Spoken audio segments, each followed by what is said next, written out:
Movie के start होते ही हमें एक कार ड्राइवर दिखाया जाता है। इसकी गाड़ी से एक हिरन टकरा गई थी। इस वक्त इसको देखकर ऐसा लग रहा था जैसे वो मर गई हो, लेकिन थोड़ी ही देर बाद वो हिरन अजीबोगरीब तरीके से मूवमेंट करके उठ जाती है और इसकी आईज नॉर्मल बिल्कुल नहीं लग रही थी। इसके बाद हम एक आदमी को देखते हैं जो बहुत बड़े फर्म का मैनेजर होता है।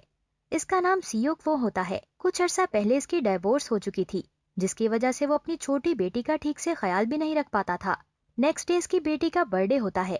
इसकी बेटी जिद करती है कि वो इसको इसकी मदर से मिलाने के लिए बुसान लेकर जाएगी और वो अपनी बेटी की बात पर एग्री भी हो जाता है और दोनों बाप बेटी एक ट्रेन पकड़कर बुसान के लिए चल पड़ते हैं।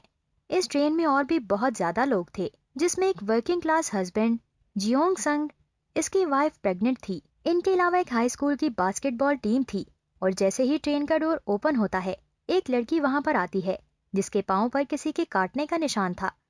और देखते ही देखते वो लड़की एक ज़ॉम्बी में तब्दील हो जाती है और वो लड़की ज़ॉम्बी बनते ही ट्रेन की एक अटेंडेंट को काट लेती है। इसके काटते ही वो अटेंडेंट भी एक ज़ॉम्बी में तब्दील हो जाती है। बस ऐसा होते ही ये वायरस ट्रेन में तेजी से फैलने लगता है, जिसकी वजह से बहुत से लोग इसकी लपेट में आ जाते हैं। इस ट्रेन में ट्रेवल करने वाले कुछ पैसेंजर ट्रेन के इस बॉक्स को छोड़ देते हैं जहां पर ये इन्फेक्शन फैला था, और वो इसको छोड़कर किसी दूसरे बॉक्स में चले जाते हैं। और अब वो जिस बॉक्स में जाते हैं वहां पर भी ये ज़ॉम्बी इन्फेक्शन अभी तक नहीं था।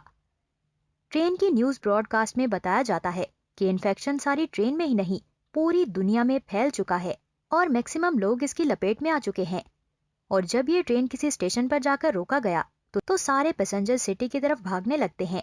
लेकिन बाहर निकलकर वो देखते हैं कि यहाँ पर तो पहले ही ज़ॉम्बी इन्फेक्शन बुरी तरह फैला हुआ है, जिसकी वजह से वो वापस ट्रेन की तरफ भागने लगते हैं। ट्रेन में बैठने की भाग दौड़ में लोग अलग अलग डिब्बों में बैठ जाते हैं। तब ट्रेन का कंडक्टर ट्रेन को बुसान की तरफ ले जाने का सोचता है, क्योंकि इसे रिपोर्ट मिली थी कि चंद बचे हुए शहरों में से बुसान भी एक शहर है जहां अभी तक ये इन्फेक्शन नहीं पहुंचा। सीकवू सेंगवा और यंग कुक ट्रेन में रास्ते में ढूंढते हुए बाकी पैसेंजर से भी मिलते हैं और ये 6 के 6 लोग मिलकर ट्रेन के आगे वाले डिब्बे में जाने की कोशिश करते हैं। इनकी इस कोशिश में इनको बहुत सारी ज़ॉम्बी से बचकर निकलना पड़ता है। अगले वाले डिब्बे में और भी बहुत सारे लोग थे और वहां पर सेफ बैठे थे। और जब ये लोग बड़ी मुश्किल से किसी तरह इस डिब्बे में पहुंच ही जाते हैं तो सेल्फिश गोक इन्हें अंदर नहीं आने देता। इसका ये मानना था कि ये लोग भी इस इन्फेक्शन का शिकार हो चुके हैं। इसी घर से वो लोगों को ये सब कुछ बताता है और सब पैसेंजर्स इसकी बातों में आकर इन लोगों को अंदर नहीं आने देते। इस फाइट के दौरान सेंगवा और किमेजी खुद को इन ज़ॉम्बीज के आगे सेक्रीफाइस कर देते हैं ताकि इस दौरान चारों को ये मौका मिल सके कि वो दरवाजा खोलकर सेफ बॉक्स में चले जाएं। अंदर आ जाने के बाद कोक चारों लोगों को आइसोलेट कर देता है, यानी अगर ये इन्फेक्शन का शिकार हो चुके हुए तो बाकी लोग इनसे बच सकें। इन पैसेंजर्स में एक लड़की थी जो काफी अपसेट थी क्योंकि इसकी सिस्टर गिल अब एक ज़ॉम्बी बन चुकी थी और फिर वो जानबूझकर इस दरवाजे को खोल देती है जहाँ पर इन्फेक्टेड लोग थे। बस ऐसा होते ही वहाँ तबाही मच जाती है और फिर सब ज़ॉम्बी इसमें घुस जाते हैं और बाकी बचे हुए लोगों को मार देते हैं।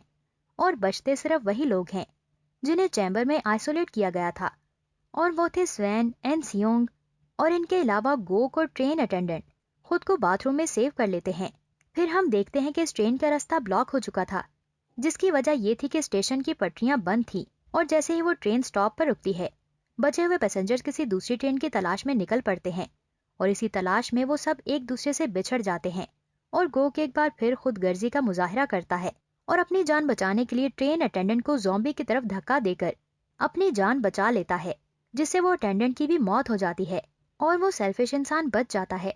अब यहाँ पर योनसक वैसे तो बच गया था, लेकिन इसको ज़ॉम्बी ने काट लिया था और डेफिनेटली वो खुद भी अब एक ज़ॉम्बी था और वो बचे हुए इन लोगों पर अटैक कर देता है।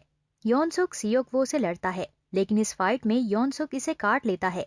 सियोक वो यहाँ पर समझ जाता है अब क्योंकि ज़ॉम्बी ने इसे काट लिया है और अनकरीब वो भी ज़ॉम्बी में बदलने वाला है। ये सोचकर वो अपनी बेटी सियोंग को इंजन रूम में बंद कर देता है और जाने से पहले वो अपनी बेटी से अपनी जिंदगी के लास्ट वर्ड्स कहता है। अब जाहिर है कि सियोक ने ज़ॉम्बी बन जाना था और जैसे ही वो ज़ॉम्बी बनता है वो ट्रेन से कूद जाता है। यहाँ पर सियोक काफी इमोशनल हो जाता है और वो मरते हुए भी इन मोमेंट्स को याद करता है जब इसकी बेटी बिल्कुल छोटी सी थी और इसे अपने हाथों में इसने उठाया था। और अब ट्रेन फाइनली बुसान पहुंच जाती है और तब दो लोग और सियोक वहां पर उतरते हैं और ये दोनों वही थे जो इस ट्रेन में सरवाइव कर गए थे। वो आगे की तरफ जाते हैं जिसकी दूसरी तरफ कुछ सोल्जर्स थे और ये सोल्जर्स बॉर्डर को ज़ॉम्बीज से डिफेंड करने के लिए वहां पर थे। और इन दोनों को देखकर वो समझते हैं कि शायद ये दोनों भी ज़ॉम्बीज हैं और बस वो इन दोनों को शूट करने ही वाले होते हैं। तो तभी इनको सू के साउंड की आवाज आती है, जिससे वो ये समझ जाते हैं कि वो कोई ज़ॉम्बी नहीं बल्कि रियल ह्यूमन सर्वाइव्स हैं। सू वही सॉन्ग गा रही थी जो हमेशा वो अपने फादर के लिए गाना चाहती थी, लेकिन आज वो अपने फादर की डेथ के बाद इनको याद करके ये गाना गा रही थी।